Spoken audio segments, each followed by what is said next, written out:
So the next speaker is Professor Eleanor Robson, who hasn't come from Robson, I beg your pardon, who hasn't come from quite so far. Who's Professor of Ancient Middle Eastern History at UCL, and indeed, sadly for her, but happily for the department, head of the department at the moment, and she's managed to find time amongst all her other duties to come to speak to us today.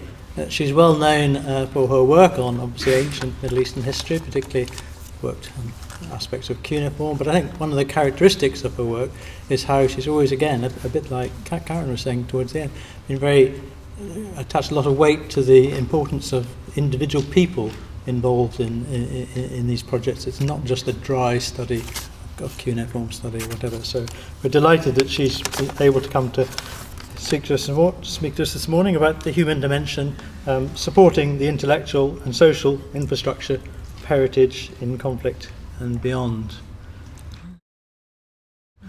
That's it. That's you. Yeah, excuse me. Thank you. So please welcome Eleanor Robson.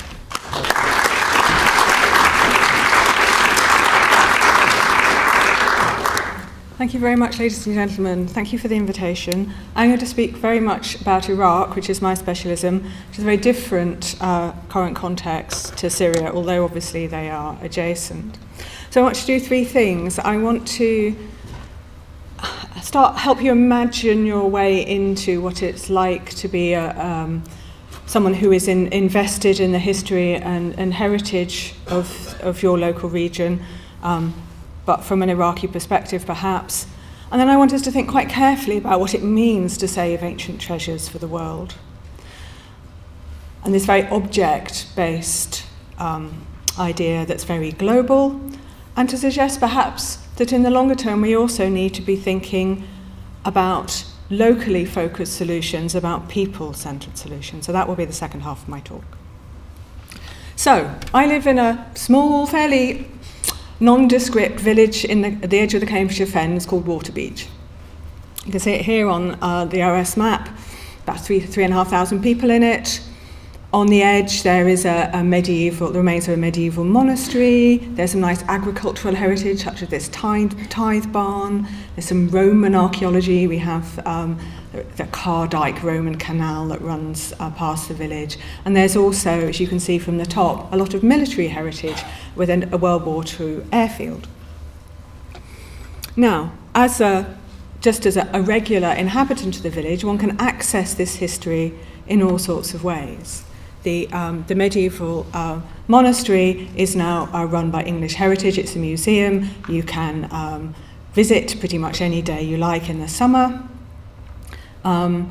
If you're interested in digging a bit deeper, you can go online and find all sorts of stuff, sort of academic research about the Roman archaeology, and even going really nerdy, you can look at rescue excavations that happen opposite your house. This happened sort of 6 or 7 years ago, right outside my front door.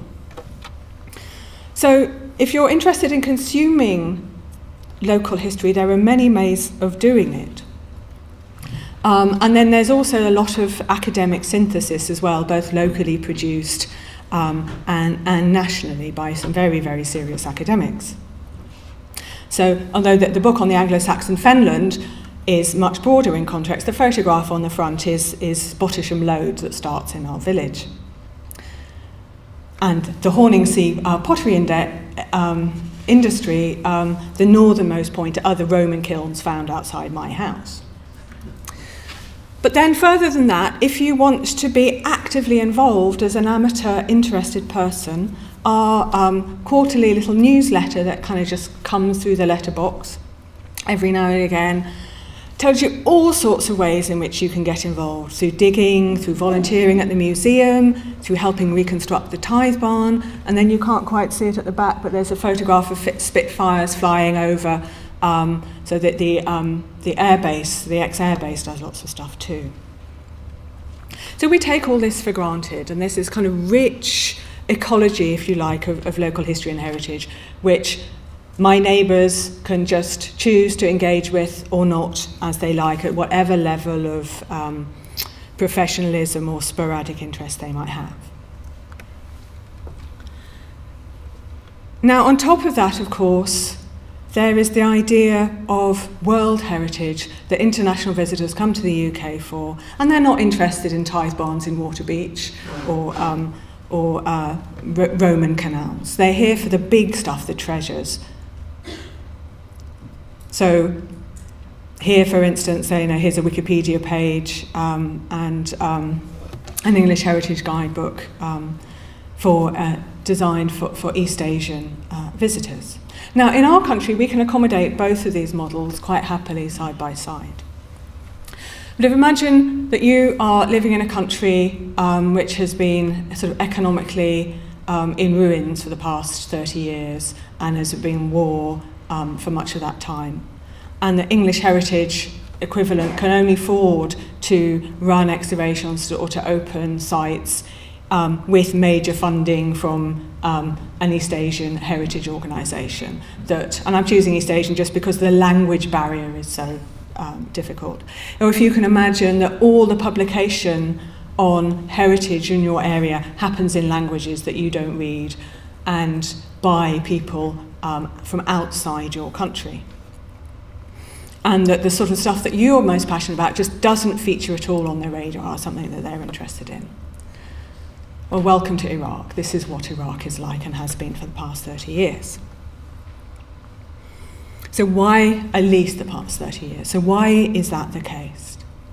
Well, Iraq, of course, as you know, has a very deep, rich material and intangible heritage, most of which comes through archaeological excavation over the past 200 years of varying degrees of quality, plus looting on top of that. And then there's also a rich standing material culture from the medieval period onwards, as well as a very living and lively intangible heritage.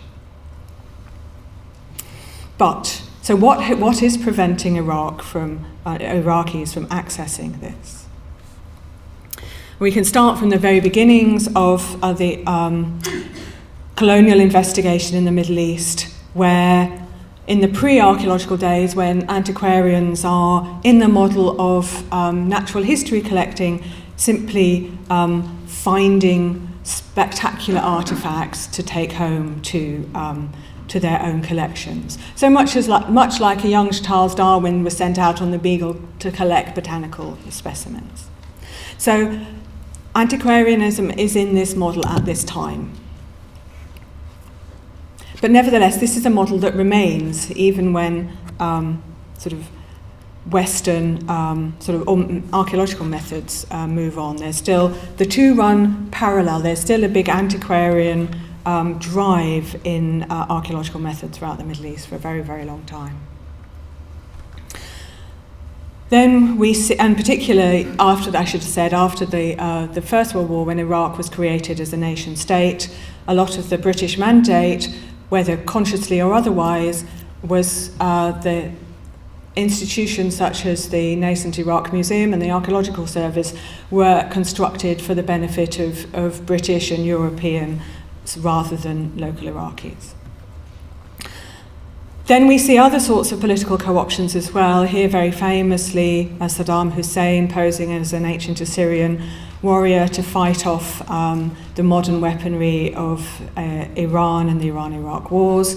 So that very monolithic nationalist story of succession of violent, charismatic leaders from Ashurbanipal to Saddam excludes an awful lot of nuance in history, but that was and still is in the national curriculum in Iraq. And arguably, that's the sort of mindset that allows an organisation like ISIS with a single brutal leader to come and take control, right? Because all children are educated to this is the normal matter of succession, historical succession.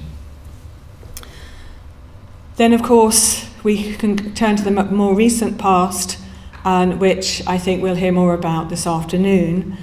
And I want to focus here not just on the looting, but all of the huge damage it did to the intellectual infrastructure around it, the people who were responsible for those institutions, which is why I've chosen this picture of this museum, member of the museum staff in Iraq with his head in his hands in the immediate aftermath of the looting.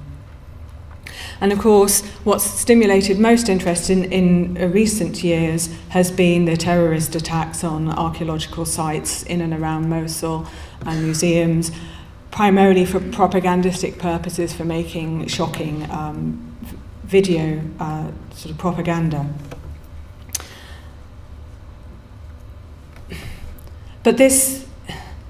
But bound in with these past 16 years, or even the past 30 years since the imposition of sanctions against Iraq in the aftermath of 1991, there is a huge human damage. So here's Muzahim Mahmoud, who was responsible for the archaeological site you see under attack in the slide, in the photograph behind. So he hid away for the 3 years during which Mosul was occupied, resisted in various ways the ISIS commanders wanting him to go and loot the site, but he had no access to his medication. He all the time that. So the first thing when my dear friend Layla Saleh discovered him again and sent me this photograph was that he was in desperate need of his epilepsy medication. Sorry, beg your pardon, his diabetes medication. And meanwhile, of course, none of his students were at university, and the whole sort of intellectual and physical and psychological trauma of the occupation meant that in some ways the damage to the archaeological sites was only a small fraction, and still is only a small fraction, of the enormous multifactorial challenges that the city faces now. So let's think a little bit then, when we talk about saving ancient treasures for the world, what do we mean? First of all, let's think about what we mean by saving. Who are we saving things for? So let's stay in Mosul. This is the famous Ottoman Church of the Clock. Mosul has been a centre of Christianity for almost as long as Christianity has existed. And UNESCO, Iraq, has been doing an amazing job of fundraising for cultural heritage restoration in the country. And one of their donors was very, very keen that the Church of the Clock, which ISIS had been using as a military police centre and doing very terrible, carrying out very terrible torture and unpleasant things in the building, should be restored and returned to the community. However, the man you see in the centre of the photograph at the top here is Father Rami, who is the head of the Dominican community in Iraq. And he told me in April, when we were in Baghdad, that there is no way on earth that his community is going to return to worship in that church ever again. It's such a site of desecration. And he's argued very strongly with UNESCO that they're wasting their money for that. But the UNESCO donors are insisting. So that's deeply problematic. And as we heard in the introduction, what do we mean by saving? There's been a huge amount of Western political interest in saving from terrorism and looting during conflict. But as the marvellous Irmina project, based in Oxford amongst other places, and Bijan Rouhani is here, lists and documents a huge variety of constant threats to archaeology, in particularly in the Middle East and North Africa, but in fact these things happen all over the world. Construction threats are probably the biggest, in this huge booming population, huge growing urbanism, and along that the challenges of feeding those population means that agriculture and construction threats are arguably the biggest risk factors to material heritage in the region today.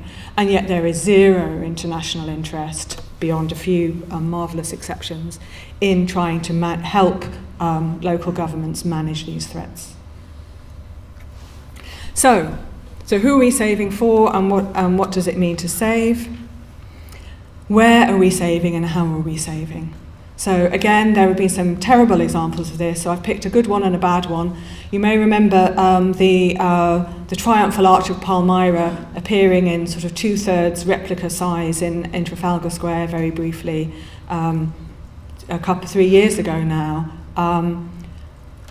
Again, I mean, I would put to you that was an extraordinarily hubristic waste of money. It did absolutely nothing for anybody in Syria. On the other hand, we can point to the recent opening of Basra Museum, which I hope John Curtis will talk more about this afternoon, in which not only brings out objects that had been in storage in the Iraq Museum in Baghdad to be on display for the first time for local people, but it includes objects recovering from looting and returned. So here we're coming back for local people with information in local languages for them and helping them make sense of those. Then we come to the question of antiquity. What do we mean? And again, why is it that international funding agencies in particular are privileging particular periods and types of the past? So why is there money for restoring some parts, but not, say, the Ottoman heritage of Baghdad or its medieval past, as you see here, for instance, in the Merjan Mosque, and next to it this glorious modernist office building, which is also in serious decay. Baghdad was a great centre of modernist architecture, and most of it is crumbling. But it is really hard for Iraqi architectural historians to drum up any international interest in this at all. The biggest problem, I think, though, is the word treasure. What do we mean? And when we use treasure, what signals does it send? Treasure suggests to local people who are desperate that there may be gold, there is money to be made, and in the absence of other sorts of income streams, it's a very tempting prospect when there are collectors out there willing to buy this stuff at any price. There's a really good article in the recent Los Angeles Review of Books, which I recommend. You can find it online. It's just called, if you just Google LARB, Blood and Treasure, it's a really good unpacking of the problems of conceptualizing the material culture of the past as in terms of treasure. And here, I don't know whether you can see the cartoon here, but this is from a Doonesbury cartoon from 2003 during the Iraq War.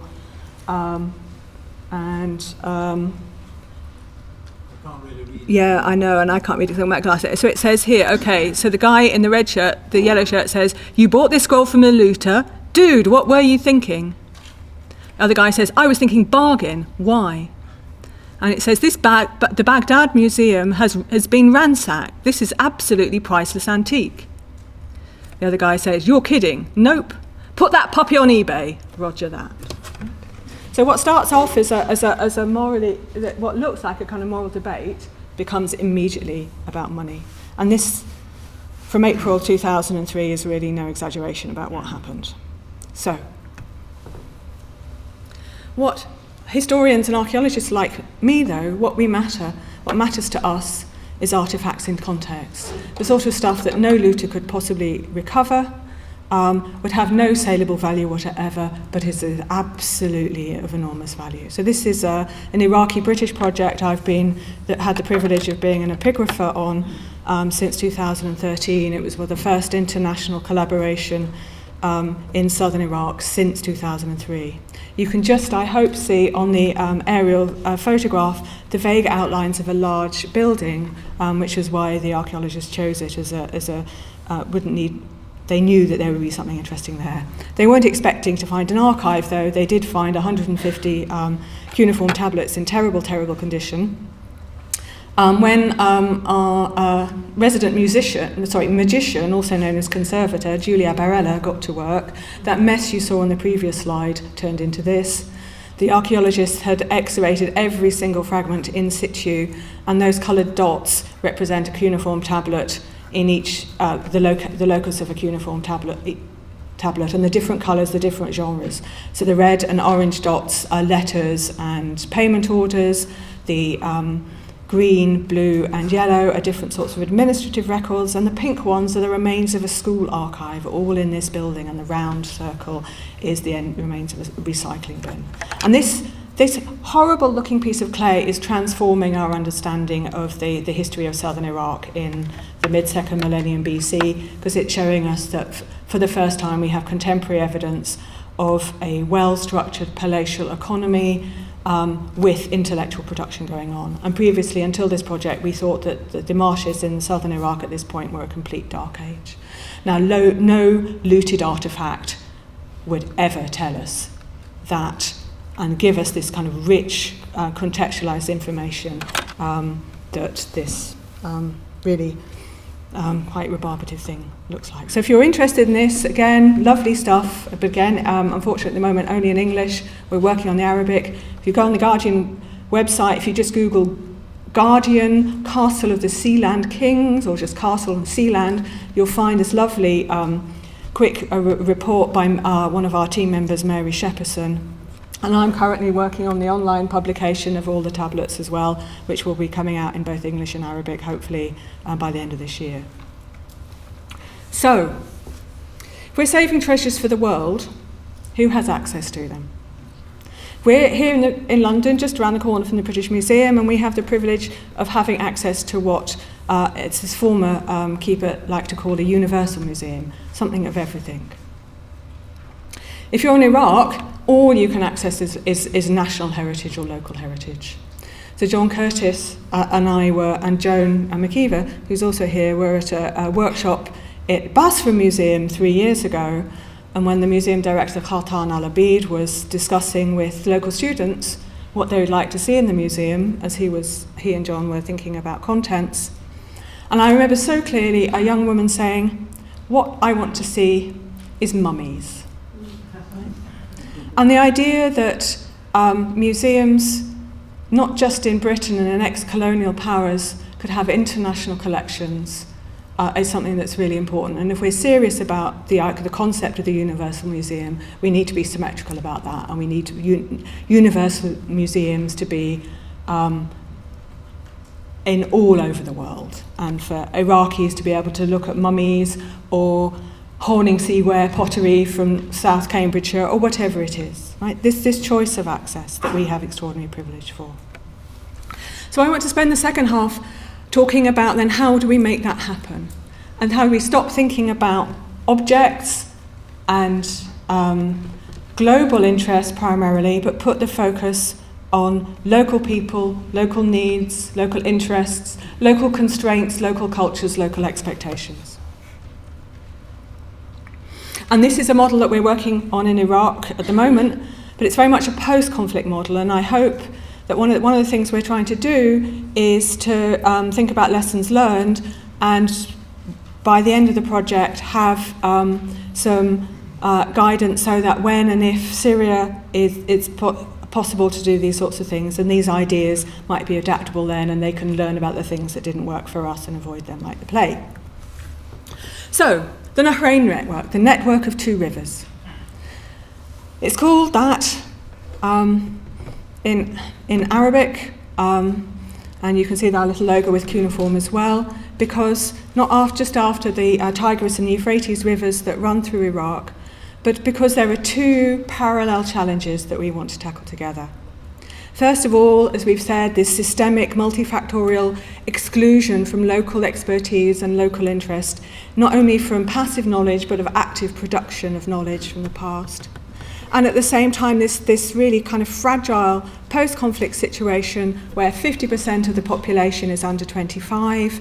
Universities are desperately underfunded, have been for 30 years, cannot cope with that burgeoning population, can't yet really properly train them for the workplace.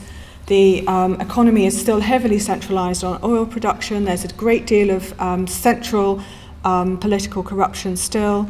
How do we stop thinking about heritage as a luxury commodity for international tourists and help people who are seriously committed to understanding their past help shape a better future for the country?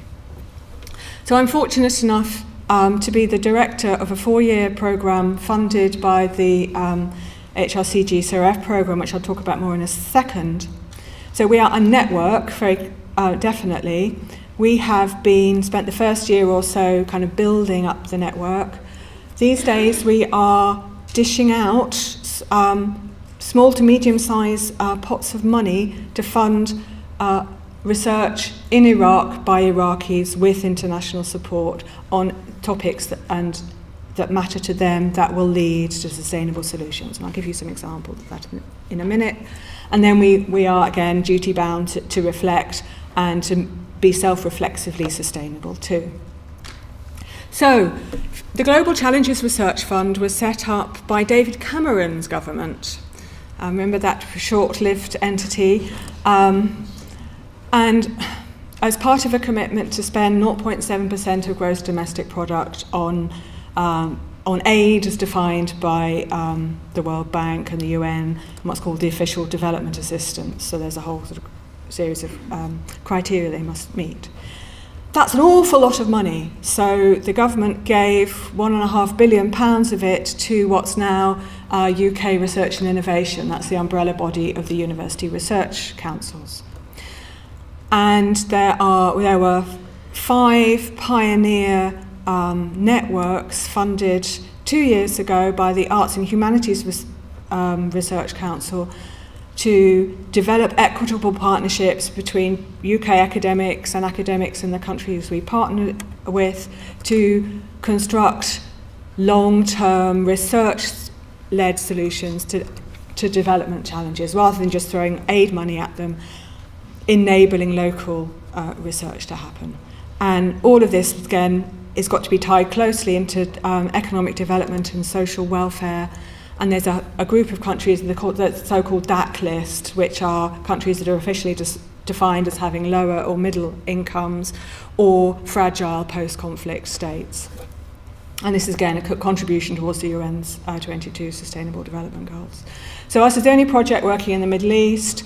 They're sort of across everywhere from Myanmar to various countries in Latin America, the other projects cover. And we are now supporting the next generation of Network Plus projects into existence that will be coming on stream next year. So, the work, most of what we do is enabling other people to do work. Historicising how the current situation has come to pass, supporting and amplifying the work of local experts, thinking about the future, both job prospects within academia and within the heritage professions, but also beyond. Thinking about heritage organisations and universities are actually delivering what they need to do to local people, and constantly with this idea of post-conflict healing and reconciliation, or sometimes also just escape from the present moment as well. So we only fund work that's designed and led or co-led by Iraqi researchers. And we also have an element now where we're funding projects with Iraqi and neighbouring researchers from neighbouring countries to try and break down the regional isolation. So it's not all about, as we heard last time, people are free to work in whatever languages that they're most comfortable with and that suit them best. But everything they do must be directed towards local benefit. And now that might include publishing in English in an international academic journal, because part of the work we're doing is helping Iraqi universities re-internationalise. But that's not all it should do. And everything that's happening, although they're not necessarily, the individual projects are not necessarily involved directly, helping to think about how this translates into supporting diplomatic work, government work, big NGO work in the region. So, to give you an example of why this matters. So this is a project that we're about to fund. I can't say too much about it yet, but it's born out of the experience of a very well-meaning project funded with European Union funds that of about €500,000 that was designed to develop the archaeology curriculum in the country. And it really hasn't been successful. Now, the five of the universities that were involved in that then came to us and saying, well, that was interesting, but we think we can do better. And they've asked us just for £30,000, And as you can see here, they were, you know, they're kind of grateful that they learned from the experience, but it was as much about what didn't work that they want to reflect on, and they want to fix themselves. So they're taking the lead on that. They've come to us saying, this is what we want to do, and for basically a tenth of the price, they're going to get something that delivers what they want in the way that they want, but also then fits in with the 2003 UNESCO Declaration on Intangible Cultural Heritage. So they're very aware of the international context too. So who are we and what do we do? We have 1 foot in Iraq and 1 foot in the UK. Our Iraq team is in Erbil in Iraqi Kurdistan, where we can fly in and out without visas. An English language state university, very good, small university called the University of Kurdistan, Hawler. A director who's interested in sustainable development, who's also the Dean of the Social Sciences faculty there. A young female researcher from Jordan who is a classical economist looking at the economics of cultural heritage tourism in the region, and a very, very competent administrator. So they host events, but also they do research there. And they facilitate our work in Mosul as well, because Mosul is just an hour's drive away. And at the UK end, there's me, of course, sort of keeping an eye on everything. Our museums expert is Dr. Paul Collins at the Ashmolean Museum in Oxford. Mehiar Kazem with me at UCL, whose PhD at SOAS was on, has a training again in state building and international development, and his PhD was on the various ways in which US aid projects failed in Iraq after 2003. So he's our guide to how not to do things. You can see him so Paul here is in a temporary art exhibition in Basra a few years ago, and Mehiar is his father is a retired academic and now runs a cultural cafe in Baghdad called Nasik, which is very, very nice. There you are. So Amani and Mehiar are producing most of our research. Amani has a paper under review at the moment that is for the first time collecting quantitative data. She's very good at chatting her way into the local ministries and getting them to give her data. So what she's showing, not surprisingly, is that the majority of tourism into Kurdistan is coming from Arabic-speaking Iraqis, not from international visitors, and only a little bit for locals. And so that means that heritage projects and heritage infrastructure should really be then gearing towards Arabic language local visitors rather than the international visitors that are simply not there yet. And that's an enormously helpful thing to have. Mehiar is thinking at a much more, sort of using his development training to think about how heritage fits into state building, and in particular historicising the recent past. So this paper just came out just a couple of weeks ago, particularly on the problems of corruption in Iraq and the handing out of ministries to according to political parties and the damage that that's doing. And then I'll talk in a little bit about how we're starting to translate that into policy work and working with the ministries of culture and higher education in Iraq to try and fix that.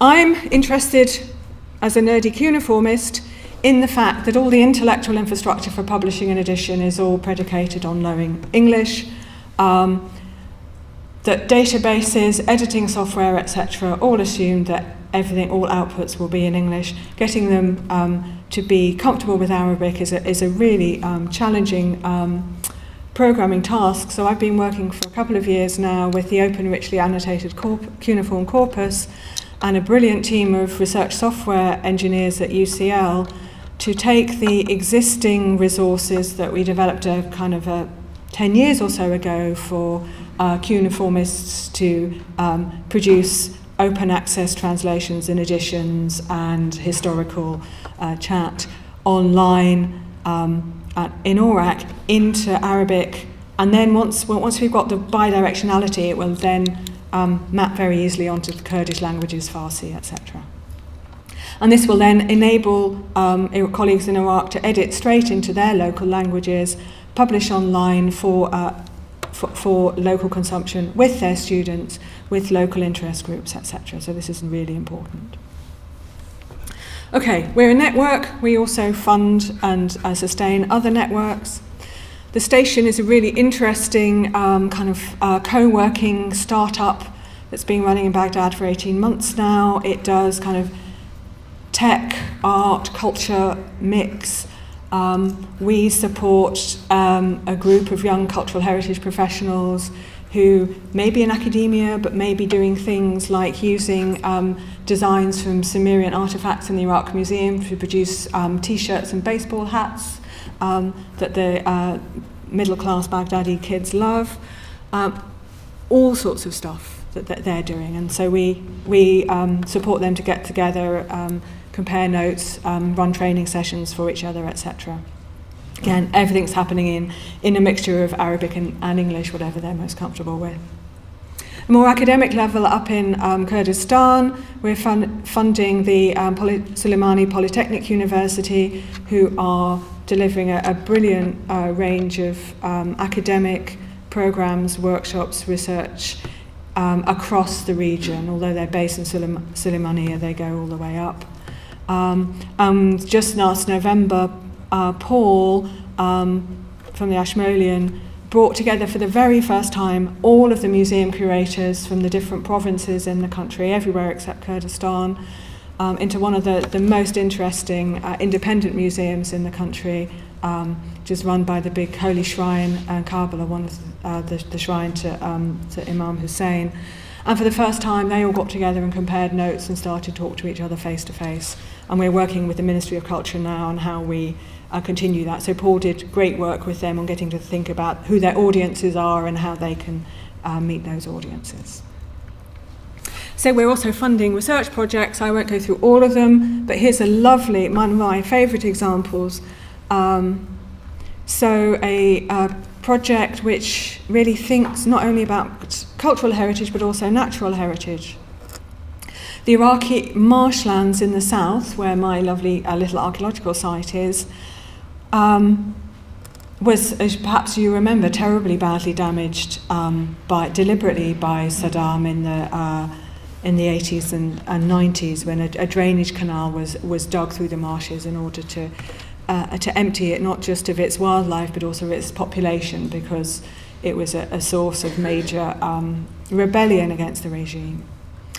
Once after the 2003 war, the drainage channel was broken, and the Nature Iraq has been doing it's a brilliant NGO, been doing a lot of work to restore the natural heritage there.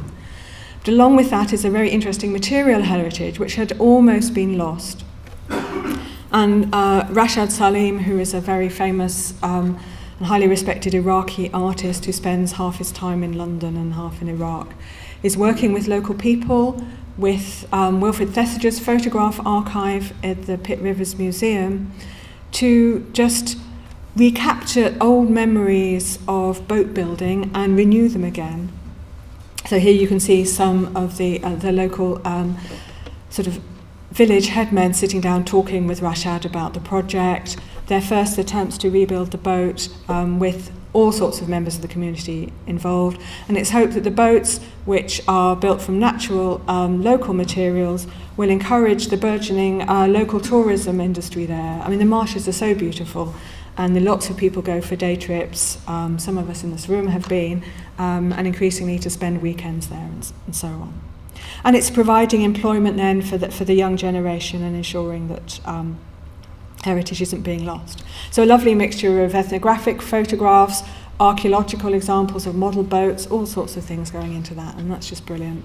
And that's received further funding since we funded it. It's had Cultural Protection Fund money, and it will get other funds too, I'm sure of it. So a whole lot of other things going across the country, from textile crafts to major heritage sites. Babylon, we hope, will get inscribed on the UNESCO World Heritage List this week. A lot of work in Mosul, not just on social history, and you can also see projects there on sort of revitalising Iraqi curricula. We also have a big program of visiting scholars. Again, I won't list all 11 that we funded to date, but I'll talk very briefly about Mohammed, who's here at the moment. Mohammed Jassim was, when we gave him the offer, the director of Mosul University Libraries. He's currently, in fact, taking some time out from that, doing a PhD at the University of Barcelona in translation studies. But he's here at the British Library, arrived last week, and will be here for a month this time, and will be coming back again for a month later on, with big support from the British Institute for the Study of Iraq. And he's here not to think about the books, because everyone is sending them books, and Mohammed is sick of books, because books come in Russian, where they don't teach Russian, and old computer textbooks for computers that are now all in trash heaps, and all sorts of nonsense that people are very kindly donating, that they have no building for, they have no means to catalogue, they have no students to access. So Mohammed is working with, not based in the British Library, but he'll also be working with the UCL, with SOAS, with Cambridge, with Oxford, thinking about how to create a management plan for the university. So he's here rather than his successor, because his successor is very good but doesn't have much English. So Mohammed is video conferencing with him and the museum staff once a week, making sure everything's okay. We had a visit from his Vice-Chancellor a couple of weeks ago, and so he'll be writing a report to Dr. Cousset at the end, making some recommendations. And again, this will just be the beginning of well, it's not the beginning, in fact, we've been working with him for a year already, but this is a sort of one point in a kind of what we hope will be a long-term sustainable relationship. So this is all our bottom-up stuff. We also then have to ensure that do what we can to make the right sorts of environments for this sorts of things to thrive. So we work with Chatham House. We're just about to launch an 18-month program with them as part of their Iraq initiative. We work very closely with UNESCO Iraq. And we've been working with the British Council too. So again, another recent thing, just on Saturday, they launched a report on prospects for partnership between Iraqi and British universities, not just in the humanities, but across the field. We've been very much involved in that from both the Iraqi and the British sides. And the next step is working out how to operationalise that with the Minister of Higher Education. We're also, we were so lucky. That Lovely Boats project on thinking about Wilfrid Thesiger and his and the local boats in the marshes. One of the co-investigators on that project is a very good archaeologist whom Bijan knows, called Abdulhamid Al-Hamdani. In November, he was appointed as the Iraqi Minister of Culture. And he is transforming the way the ministry works. They're collaborating closely with the Ministry of Higher Education. And that means that we can really do some good stuff together, and we're helping with them and with Chatham House, thinking about how to construct a sustainable development policy for archaeology in the country. Again, facilitating rather than telling them what to do. And then through Chatham House, because international diplomats take Chatham House seriously, then be able to say, look, these are the sorts of things you need to do in order to support this. So, saving ancient treasures is useful in the short term, and we've seen just this morning how important it is in the immediate context of conflict where countries are politically and physically inaccessible. But in the long term, I want to put to you that they're not terribly sustainable.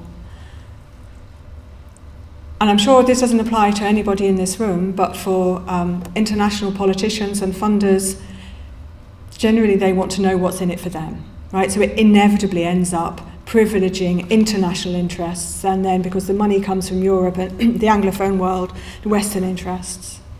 I've argued that the concept of treasure promotes looting and encourages collecting, and in Iraq context, I think that's deeply, deeply problematic. This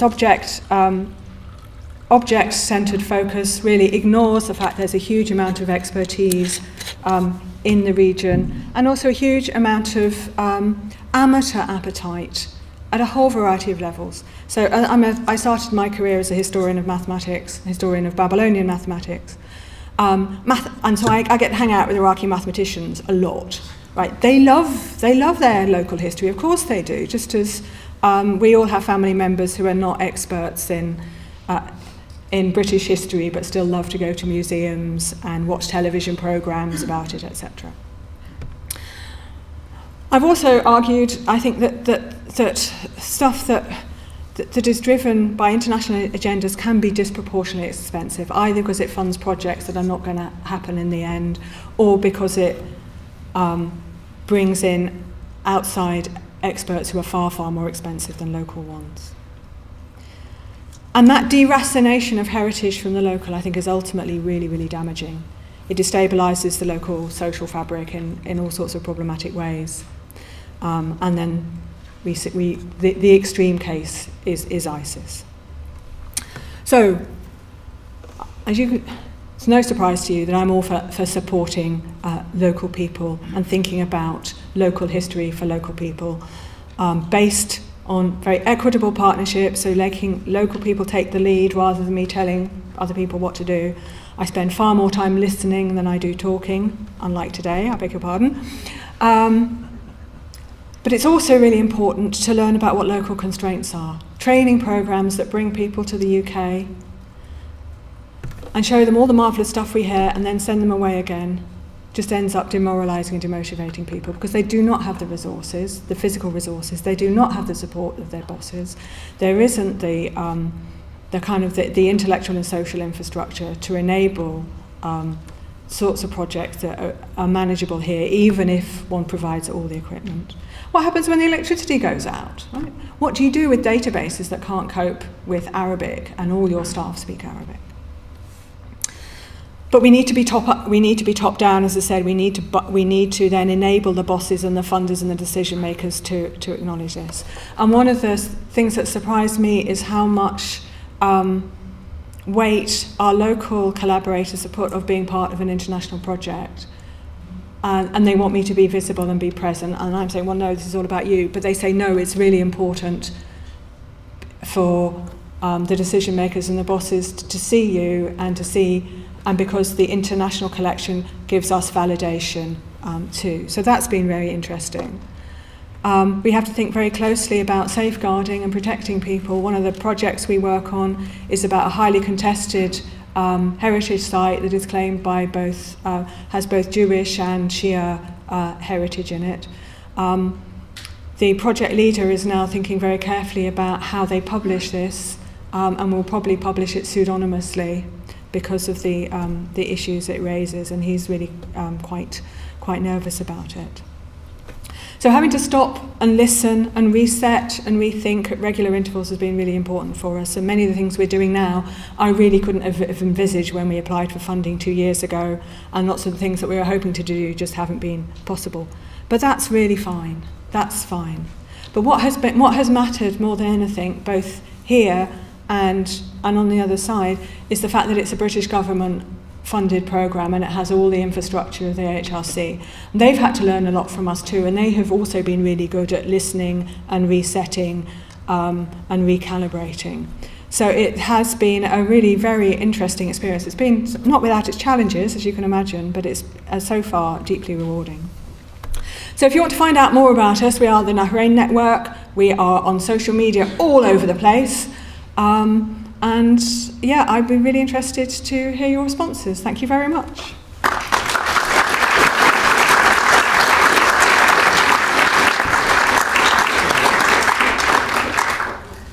Thank you very much, Eleanor, for both challenging some of our traditional assumptions and also by demonstrating this marvellously rich account of an alternative model showing the way forward with, as you said, very much the emphasis on people rather than objects.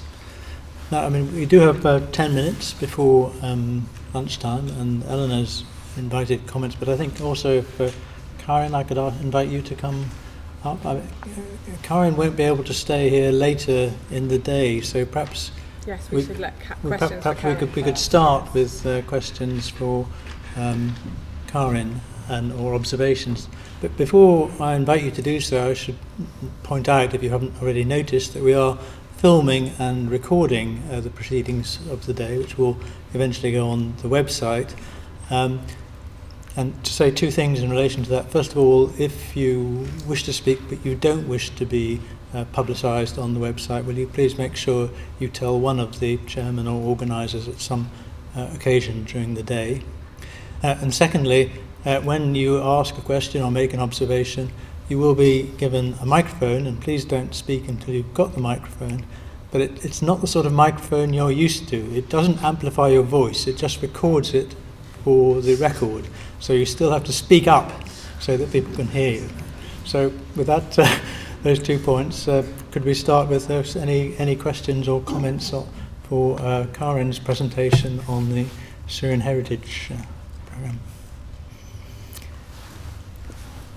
While you're thinking about it, I will start. Oh, was there one? Oh, sorry, there was one here. I beg your pardon. I think this is one. Sorry, it's Lindsay Fulcher. I think this is one for the. Sorry, yes, I forgot. This is not amplifying. This is a question really for the last speaker, but for both perhaps. You say quite rightly that heritage is not just a luxury item for tourists, but surely taking tourists to the country creates a cultural interface, brings money, etc., etc. Are you really as black and white as that? Say for Iraq, for example. Did people hear the question? It was about the importance of encouraging tourists to visit these countries as part of the context we've been discussing. Do you want to start? Yeah. I think it's important to say that that absolutely that's important. But my point with showing Armani's slide of the numbers of visitors is that actually the majority of tourism culture is local tourism, and so. We can't just think about attracting, and also right now, I mean, I'm perfectly comfortable in Baghdad, but I wouldn't recommend it for anyone else. It's really hard to get a visa, and if you don't speak Arabic, and there just isn't the infrastructure really to do international tourism right now. So if you just wait until international tourism is possible, nothing will happen, right? So this is about enabling local people to connect, and then the international stuff will follow. Right. Let's think about the British context. If we just said it's all what we need is overseas visitors, who cares about the day trips and the weekends in the Cotswolds for us? Then again, that would be completely inappropriate, right? So it's great that international visitors come, but think about what tourism and heritage do for us in this country is what we're trying to begin to initiate in other parts of the world. I would speak into the same direction because I think in general it's good that tourists come to these countries, but in a way that they really get in contact with the people, not stay in the big hotels, never go to the villages and so on. Because I know that whenever you go as a tourist to Syria and you go on your own, then you will immediately find out that the Syrians are so helpful and so friendly, and they will invite you into your houses. And this is maybe for many of these tourists the most important thing in the end when they think about their trip. And I would also mention a project that is on our new website. There is a village in the desert that was nearly empty. People had to leave the village as there was no more agriculture allowed around the village. So one of the ideas was these emptied dome houses that look so beautiful, they will revitalize them, and that the people from there, the families, do like small guest houses with these ancient, or not really ancient, but these dome houses. And people, it's on one hand it was a success because visitors came, tourists came, not the big groups, the small groups or single persons. But after the war, currently it returned to zero, but hopefully it can be revitalized afterwards. Others? Yes, please. Over here, microphone. Or did you have a question? We'll go here and then we'll go over there in a minute. Sorry. I have a question for Karin. What are the perspectives of improved relationship with the current Syrian government as far as cultural heritage? Yeah. We're not discussing politics too much. Yeah. No, but there were several mentions about trying to work with the government. Germany is quite clear on that point. No connections at all to any governmental institutions. Also the same, Yeah. same for Same. British. Yeah, There yeah. are British financial sanctions against Syria right now. So Yeah, I'm just yeah, thinking yeah. about- So for us, it's really a pity because we also try to cooperate with these institutions like the Directorate for Antiquities, for example, and the universities. And it's now the discussion if the professors could be our partners to talk to, or if they are already a governmental side. But the students we can talk to. And just to say, it's basically the same in Britain, and there is sort of that the government keeps a list of sort of financial sanctions against various regimes, one of which is Syria. So we would have loved. The original plan was to start in Iraq and then roll out the network to Syria and Iran as well, and it's just proved impossible because sanctions, and with the Trump government doubling down, particularly on Iranian sanctions at the moment. So that's why we're focusing on one country and hoping these models can be thought about when the time is right in other places. There was a question right about the gentleman in the back. No need to run. Thank you very much. This is the question for Dr. Karin. Firstly, thank you very much. It's connected to trying to get a better sense from you about the challenges in using the expression Syrian heritage, and whether in your line of work you have experienced challenges in ensuring the kind of regional distribution of heritage across different provinces in Syria. So, for example, almost safeguards to ensure that a storytelling tradition or poetry from the area of Deir ez-Zor in some way, shape or form gains an equal footing in terms of focus and understanding as, let's say, a particular form of arts and crafts, let's say in Damascus or in Aleppo. And whether that's a challenge that you've experienced, or whether your team, or what your team has done, or how they've responded to similar sorts of issues. Does the question make sense, first and foremost? Yeah. Did you get it? Yeah. I think I got it. Where we have to say that we are still really in the beginning of these ideas, and within the new front and the new website, and we are depending mostly on personal contacts. What I liked very much the ideas of to involve local people. We also thought about the different traditions in different parts of the countries.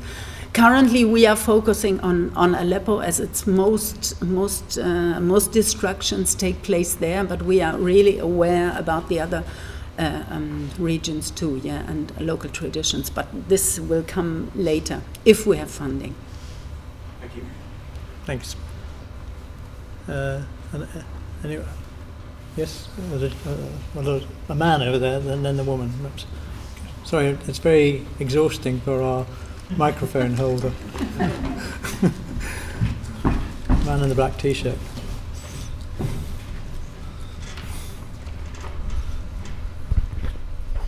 Can I ask Dr. Robson? Can I ask Dr. Robson? I'm conscious that our notion of what is heritage evolves over time and develops. In this country, I think about 50 years ago, we were quite happy knocking down Victorian buildings, for instance. And I wonder if there's a correlation to economic development in a country. I could be wrong. But in any case, can you speak to the popular non-academic notion of heritage in a place like Iraq as compared to a developed country? Well, first of all, I would say that Iraq has population the size of France, and there are many, many different conceptions of what heritage matters. So we're predicated on that heritage is whatever our collaborators say it is. And so I don't have direct communication with non-academic, non-professional in Iraq. So I really can't speak for them. But my collaborators do. And of course that's incredibly varied depending on whether it's in an urban or a rural context, whether it's in the north or in the south. And as I wanted to suggest at the beginning with my example from my own local village, there are lots of people who aren't interested in it at all, and that is just fine. So enabling the people that are interested to have access is what we're all about, and to enable them to come to it on their terms and however they see that. So whether it's the equivalent of the airfield or the Roman kiln site is what matters to us. So I'm not trying to impose a single definition of heritage, and certainly not a Western one. And the Arabic the concept of thaqafa is perfectly well embedded in Iraqi culture, and as soon as you say what you're doing, you're welcome with open arms. Really, it's not at all a problematic concept. Thank you. Your neighbour had a question, which I Yeah. make the last question. Thank you. My question is also for Eleanor Robson. So my dissertation is on the ethical, legal and political questions around removing artefacts from war zones, and it's specifically focusing on Iraq. And I'm trying to write my third chapter specifically focusing on kind of feminist perspectives to peace building through understanding heritage. So I'm just kind of wondering how many women are involved with the kind of projects that you do, and how can they be more included? The question was about the role of women in these issues. Well, funnily enough, we're just about to publish the next list of funded projects. All the large grants we fund happen to be headed by women. That wasn't my design, but that's just the way it's worked out. The majority of the visiting scholars who come to the UK are men, because it's just much easier for them to leave their caring responsibilities behind and come for a month or two, and it's really difficult for us with visas to bring families.